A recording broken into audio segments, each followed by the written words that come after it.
กับสบายดีทุกคนสบายดีพ่อแม่พี่น้องและสวัสดีเด้อทุกคนมื้อนี้มาพบกับ2น้องเอิญสาวลาวคือเก่ามาพบกับสาวยิ่งหลีคือเก่าพี่น้องแม่นมื้อนี้สิพากันไปหาเลาะเลาะอีกแล้วซ้ายเลาะพี่น้อ สอง งสาว เลาะทงพี่น้องเลาะทงบ่ฮู้ว่าสิได้อิหยังหักเลาะไปก่อน แม่น ไปลุ้นกันว่าเซินกับสาวยิงสิได้หยังมื้อนี้พี่น้องไปตัวนี้ก็ลงมาฮอดทงแล้วพี่น้องป้ามาพอฮูนี่นะฮูบักใหญ่สาวยิงเพิ่นสิกลเบิ่งฮูบักใหญ่นี่จักสิมีหยังมาถ่ารอลุ้นกันพี่น้อง เดี๋ยวสิคุดดู ทงนายามแหลงก็สิประมาณนี้แหละทุกคน ตอนมากับสาวยิงวังกลกบอันสิได้ก็วัง4-5โตวน่ะยังอันเปียกกับพี่น้องมาบัดนี้นะแห้งไปแล้วยังตะกี้น่ะยังเป็นขี้ตมอยู่ให้นา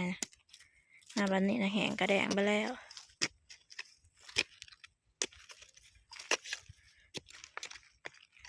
มาลุ้นเบิ่งว่าสิมีหยัง กระปูเล่นออกมาเลยนะ กูกับปูกับกบประจักสาวยิงมีอบนำประจัก ดีนะโอ้ยบ่มีหยังสิกระปู โอ้ยนึกว่าสิมีกบนำ บ่ได้กินคนกบกันเลยเนาะ แม่นแต่กระปูก็เอาคือเก่าพี่น้อง อืม ยังมันอยู่เนาะกระปูน นั่นแหละ ในยินอีแม่ว่ากระปูคุดกับกระปูอันสอนยำนี่เรากินกระปูคุดแล้วมันกว่ากระปูสอนมันอยู่ในยังอยู่ในน้ำแล้วมันบ่มันปานใดพี่น้องเพราะว่าอยู่น้ำแล้วเพิ่นสิแซ่มันออกแล้วหั่นเด้คันอยู่หู้นะค่ายแน่ผู้เฒ่าผู้แก่ผ้าวาดเนาะ เลาะไปเรื่อยพี่น้องเลาะไปเรื่อยๆคือรถคลายโอ่ง ยังถึงน้ำพอถ้าคิดไปหอดไซน้ำก็บริถือพี่น้องน้ำก็บริถือสำทุกคน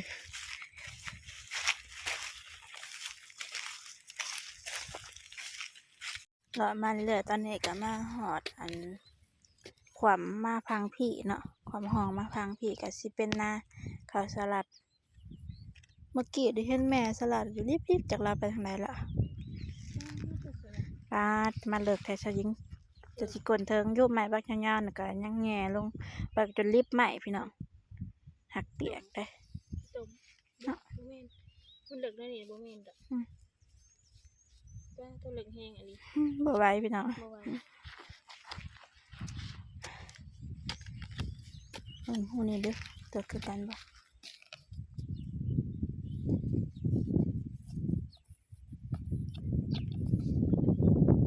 งูนี่นะกบแล้ว อบพี่น้องอบ จักอบๆละเอียดๆจังมาลุ้นกันพี่น้อง ทางพุ่นเป็นแม่สลัดพี่น้องเป็นนั้นหาแล้วคนคือกันเรานำมาผู้เดียวบางสุดก่อนนะก็พ่ออันแม่สะพรวันนี้ก็มาพ่อแม่สลัด ขุดเบิ่งเลยพี่น้องขุดเบิ่งเลย ต่างมาเลาะหาบช่องเมืองงัวแน่พี่น้องเพราะว่าปีนี้นะงัวเสะเอิญกับบ่เห็นช่องเถื่อเนาะแต่ว่าเดี๋ยวนี้นะปกติแล้วแต่2-3มื้อขึ้นหลังกันได้ยินข่าวว่างัวเขาอันแม่สลัดกับบ่มาคอกแล้วก็งัวเขาพ่อน้องกรแม่สลอยกับบ่เห็นมาคอกแต่ว่าเฮาก็ต้องมาเลาะนำเบิ่งแน่ย้านมันบ่กลับบ้านอีกคันนี้มาลุ้นตัวนี้เบิ่งตัวนั้นน่ะบ่ไหวพี่น้องมันเลิกไม้บักยาวๆนั่นก็ยังริบ เห็นแต่อีปูเด้กบๆซื่อ น่ะค่อยไหวแล้ว มาเลย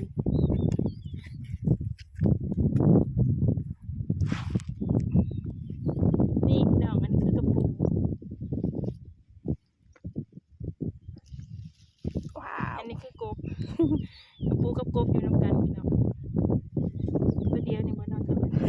อยากได้หลาย อยากได้หลายตัวพี่น้อง ตอนนี้ก็เลาะมาเรื่อยๆพี่น้องเลาะมาฮอดหน้าสะเอิญแล้วตอนนี้เดี๋ยวสิมาแวะช่องเบิ่งมะขามเดี๋ยวเรามะขามสุกแวะช่องเบิ่งว่ามะขามสุกกับสิพากันขึ้นเอามะขามกับสยิงเพราะว่ายามนี่ยามไก่ชิฮอดยามมะขามสุกแล้วมะขามหวานนำน้องอยู่หน้าทงนี่อีกอะยังคันดับบกลายไปเลยเนาะยังลายอยู่ยังกับบก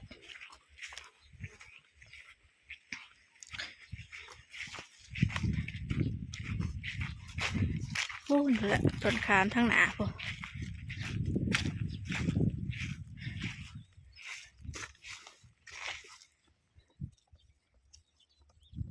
เป็นจังได้ไม่มีอะไร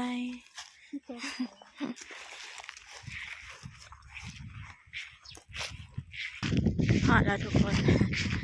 ยางมาหอดแล้วตอนนี้กัน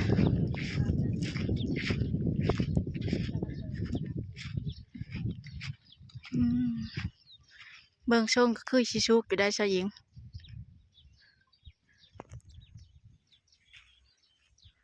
เป็นตาชุกอยู่เป็นตาชุกอยู่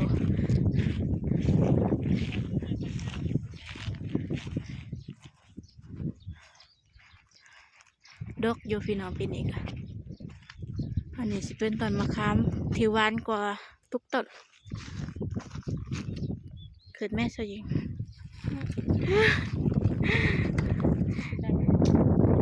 จากอันนั้นบ่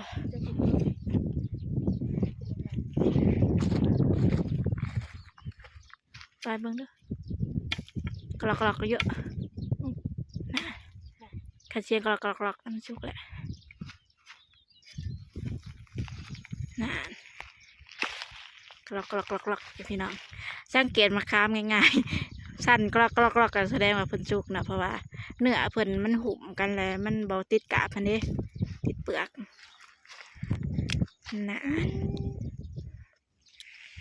น่าแสบบ่หวานบ่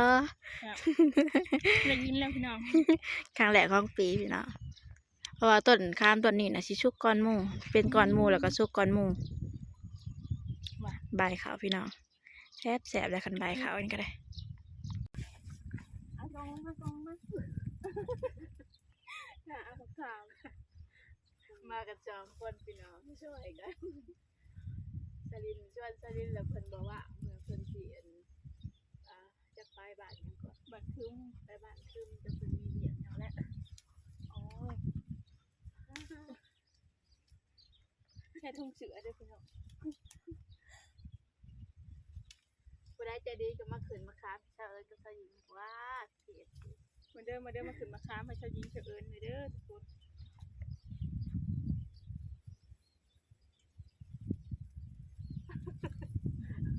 เป็นไง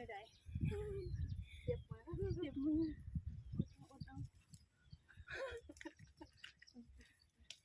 มีแต่จ้างเดียวยังก็มีแต่จ้างเดียวเ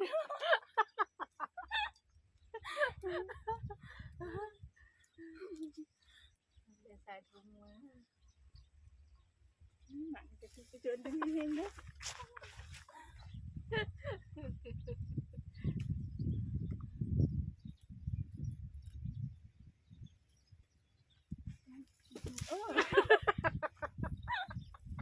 มาเถอะกาแกเลยโอเคช็อกโกแลต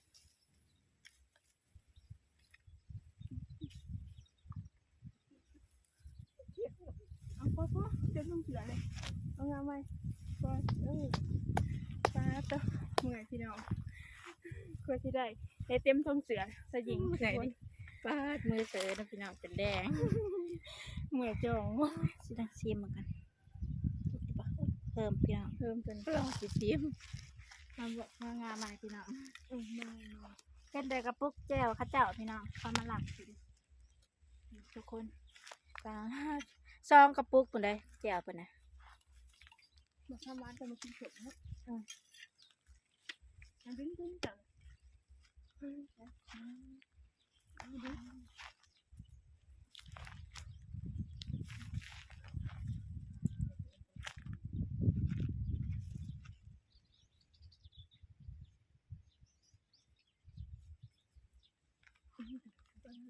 กด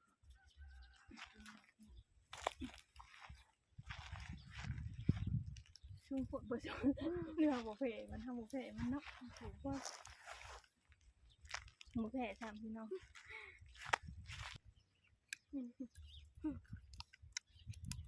กินหมักนางมะนางเศร้าเมื่อยกินมะขามพี่น้อง นางเสมอกินมะขามสุกไม่น่าจะเอิญ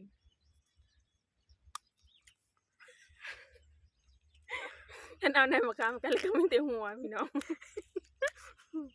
จะยิงกับจะเอิญไปทำกันกันอยู่ประมาณนี้แหละ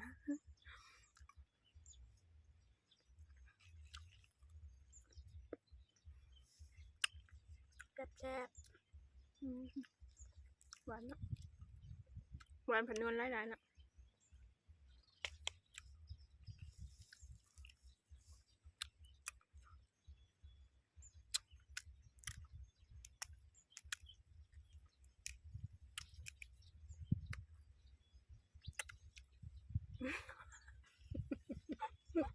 เงินสบาย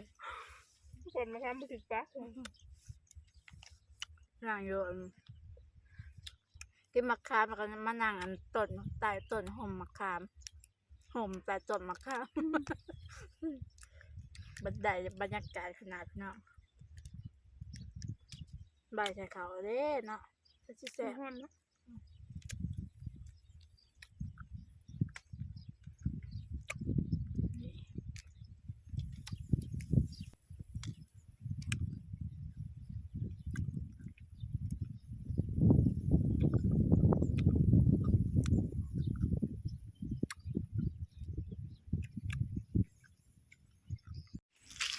ตอนนี้ก็กำลังพากันย่างเมื่อพี่น้อง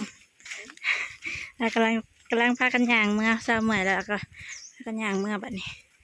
ตอนนี้ก็เที่ยงแล้วพี่น้องยังไม่ได้ฮอดเฮือนอยู่ ก็ได้ไปใช้ละกาเพื่อสิได้ไปเพื่อสิได้มาพี่น้องเดี๋ยวว่าเอาไปละกาเช้าเมื่อยไปน้ำ เห็นห่มนะใส่ก็อยากเช้าเมื่อยอยากแหวตอนนี้มาฮอดนาเสะเอิญแล้วฮอดน้องนาเสะเอิญนาทงนี่เนาะนาทงมีไฟฟ้านำน้องกระบุกลงหลายเติบ อยู่กลุ่มแรงอยู่ดอกพี่น้องฮอดเดือน4เดือน5อีกกูนแหละ